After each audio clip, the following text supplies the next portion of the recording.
और भगवान के लिए हम ठाकुर जी रखते हैं, तरह तरह के ठाकुर जी, कोई भगवान का क्या रूप है, कोई क्या रूप है। उसमें भी कोई राम की उपासक है, कोई कृष्ण का उपासक है, और उसमें भी कई रूप हैं।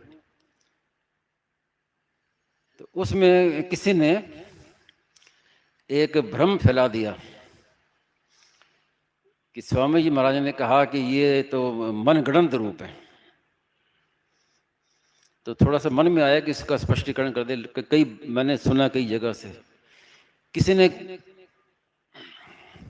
जिसने भी कहा हो, किसी ने कहा कि ये भगवान के ये जो रूप हैं ये कार्टून है।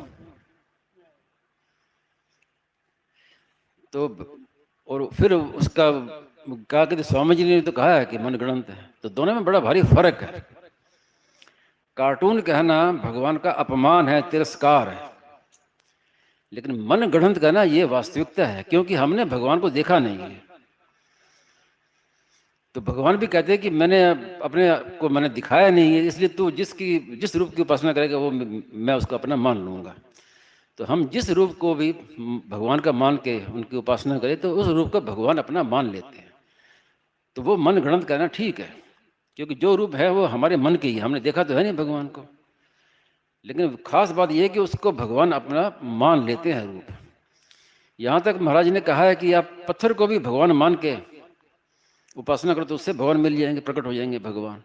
दो बातें होनी अनिवार्य हैं, एक तो उसमें ईश्वर बुद्धि हो और एक निष्काम भाव हो। तो आप किसी को भी भगवान मान लो तो भगवान को उसको अपना अपना मानेंगे, तो ये तो ठीक है। और कार्टून कहना ये भगवान का अपमान है, तिरस्कार है, तो ऐसा सावधानी रखनी चाहिए।